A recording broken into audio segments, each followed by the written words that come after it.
Welcome back to the channel, dear friends. Today we explore a question that cuts to the core of human relation.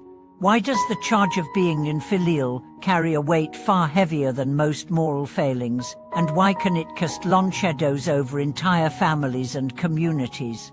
In this video we will uncover two profound truths. First, that filial piety lies at the heart of our social fabric, binding generations through love, respect, and mutual care. And second, that violating this sacred covenant provokes not only personal guilt but collective reproach, awakening us to the deep currents that sustain our most intimate bonds. Have you ever witnessed or perhaps even felt within yourself the sting of a child's neglect toward aging parents? That moment when a simple refusal to visit or care for a parent seems to shatter an unspoken promise, leaving an aching void that cannot be healed by apologies alone. We all know that human beings err, yet the failure to honor one's kin brings forth a uniquely severe judgment. Today's story reveals why this is so, and how one family's tragedy has reverberated through time, reminding countless people of the preciousness of our ties. Once in a small rural village lived a devoted elder named Grandmother Juying. She had raised 5 children through hardship, pouring every ounce of her strength into their well-being. Despite famine and war, she stitched their clothes, cooked their meals, and wove stories of virtue that shaped their characters. As her children grew, she would remind them at every harvest festival that their success was born of her sacrifice, urging them never to forget their roots. As years passed, the children scattered to distant cities. The eldest son secured a government position, the second became a merchant, the third a scholar, and so on. Grandmother Juying remained in the ancestral home, tending the fields as best she could. Each new year, she looked forward to the sound of footsteps on the courtyard stone, the laughter of grandchildren, and the warmth of family gatherings. Yet one by one, invitations went unheeded. Letters were answered with delays, visits were postponed. The eldest son claimed to be busy with official duties. The merchant said travel was unsafe. The scholar extolled filial duty in public lectures but never returned home. The final blow came on a frosty winter's night.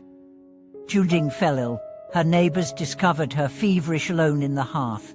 They brought her water and blankets, but her eyes searched the doorway for her children.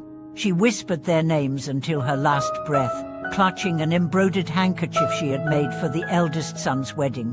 When the news reached them, they rushed back but too late. They found her cold body in the dim light, her lifelong devotion repaid by absence. In the days that followed, the village elders convened a solemn gathering. They spoke of her virtues and of the children's neglect. A storm of reproach and shame swept through the family lines. The eldest son was removed from his post, the merchant's license was revoked, the scholar's lectures were boycotted. They felt not only legal penalties, but the deep sorrow of their own consciences. Each waking dawn brought fresh grief, for no material restitution could restore their mother's final year of loneliness. This tragic tale illustrates why unfilial conduct is deemed unforgivable. It severs the very roots from which we all grow.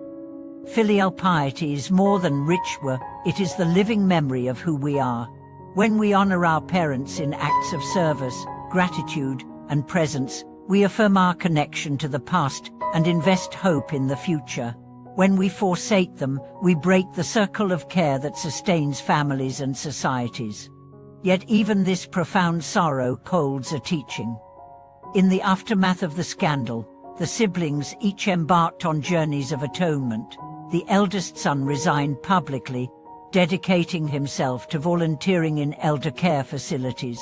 The merchant donated his profits to build a community center for seniors. The scholar wrote a book on ancestral ethics and delivered free lectures across the country, urging listeners to cherish their families. Through their remorse and acts of service, they discovered that while they could never undo the past, they could transform regret into compassion and renewal. Hundreds of letters poured into the village from readers touched by their story. Many confessed their own failures to care for aging parents, postponed visits, ignored calls, hollow apologies. The siblings' example sparked a movement. Families began setting aside time each week to gather and share meals. Community centers opened grief support groups for adult children. Employers offered flexible leave for family caregiving. In this way, Grandmother Jiwi's legacy transcended tragedy, awakening countless people to the urgency of honoring those who nurtured them. As we reflect on this story, consider your own relationships. Have there been times when you delayed a visit, postponed a call, or avoided a difficult conversation with an aging parent or elder relative? Notice the quiet tug of guilt or apprehension in your heart that is your invitation to repair the bond. True filial piety requires not grand gestures alone, but consistent presence, a shared cup of tea, a compassionate ear, a hand to steady as steps falter. In modern life, demands on our time are relentless, yet the call of kin endures. You might begin with a simple promise: set aside 15 minutes today to call or message a parent, share a memory, ask about their health, listen without distraction. If distance makes visits impossible, arrange a virtual gathering. Whatever the form, let your actions embody respect and gratitude. The story of Grandmother Jiwi reminds us that while human life is impermanent, the ties of love and duty endure. To honor our elders is to honor ourselves, for we are woven from the same thread of lineage. Let us learn from those who came before, and in doing so, preserve the living chain that connects past, present, and future. As that winter's sorrow settled into the rhythms of village life, a subtle renaissance of filial devotion began to emerge, one that did not depend on grand proclamations but on the quiet return of presence. In neighboring towns, elders who had grown accustomed to loneliness found themselves visited by children who suddenly remembered the warmth of shared stories. In one household, a middle-aged daughter brought home her mother's favorite jasmine tea, and together they spent long afternoons leafing through old photographs, reconciling fragments of memory with the passage of time. The simple act of sitting side by side, without agenda, became a balm for wounds both fresh and long neglected. Meanwhile, scholars of social anthropology took note of this grassroots revival, tracing similar patterns in societies from the rice terraces of Bali to the olive groves of Greece. In each culture, when younger generations face the spectacle of aged kin overlooked or abandoned, a collective conscience stirs, provoking new conversations about duty, gratitude, and the meaning of legacy. One researcher documented how, in a small Greek village, volunteers began escorting seniors to church services, an initiative inspired by the realization that a quick phone call, however well-intentioned, could never replace the communion of shared song and prayer. Psychologists studying family dynamics have observed that filial piety carries deep neurological echoes. When adult children engage in caring behaviors, preparing a meal for a parent, offering physical assistance, or simply listening without distraction, the brain's reward centers light up with the same chemicals released by experiences of romantic love or creative flow. This neuroresponse suggests that caring for our elders is not merely a moral obligation, but a pathway to emotional fulfillment and social cohesion. It explains why acts of service, even when they demand time and energy, often leave caregivers feeling more connected and alive rather than drained. Yet the rapid pace of contemporary life continues to strain these ties. Urban migration, demanding careers, and the blur of digital communication can make genuine presence feel unattainable. To navigate these challenges, families are experimenting with inventive rituals that honor elders while accommodating modern schedules.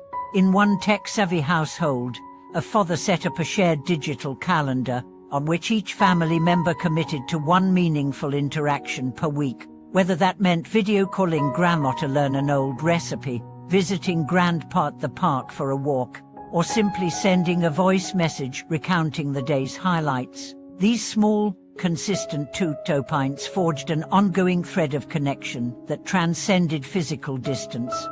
In another case, a group of college students organized heritage potlucks, inviting their campus community to bring dishes and stories passed down from older relatives.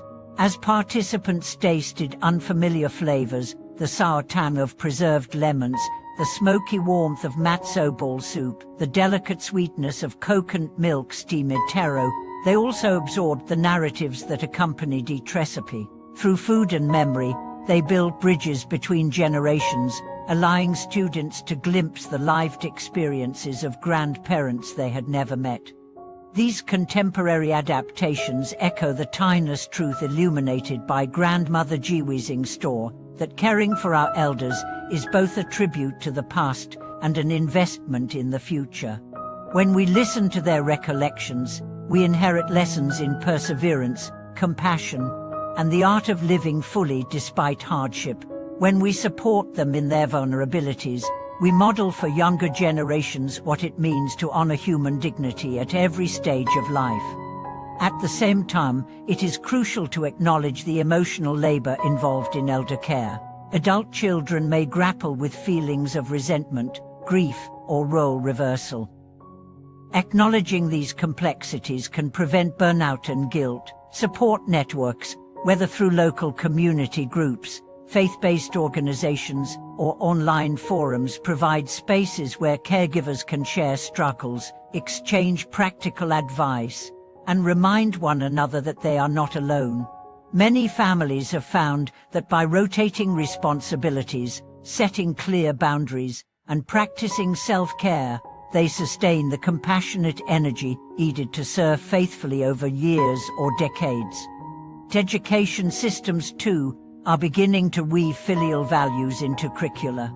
In several schools, students engage in living history projects, visiting local seniors centers to record oral histories, learn traditional crafts, or co-create art installations. These intergenerational exchanges foster empathy, dispel ageist stereotypes, and remind young people that each elder's life is a repository of wisdom. Teachers report that students who participate in these programs show improved communication skills, deeper community engagement, and a richer understanding of their own identities. As we bring these threads together, it becomes clear that the practice of filial piety in its myriad forms serves as a cornerstone of resilient societies. It teaches us that responsibility and affection need not be burdensome, but can become sources of profound joy and shared meaning. Through small daily gestures, preparing a favorite dish, asking sincere questions, offering a steady arm on unsteady walks, we reaffirm the bonds that tie us across generations. May Grandmother Jiwizing's life and legacy continue to inspire us to cherish our elders, not out of obligation alone, but out of genuine love and gratitude. Let each act of care become a way to honor the hands that first held ours, the voices that first sound to us, and the hearts that have carried us this far. Thank you so much for watching this video. If you feel moved to deepen your connections with the elders in your life, please subscribe to our channel, like this video, and share your own stories or ideas in the comments below. May we all walk this path of heartfelt devotion together, one shared moment at a time.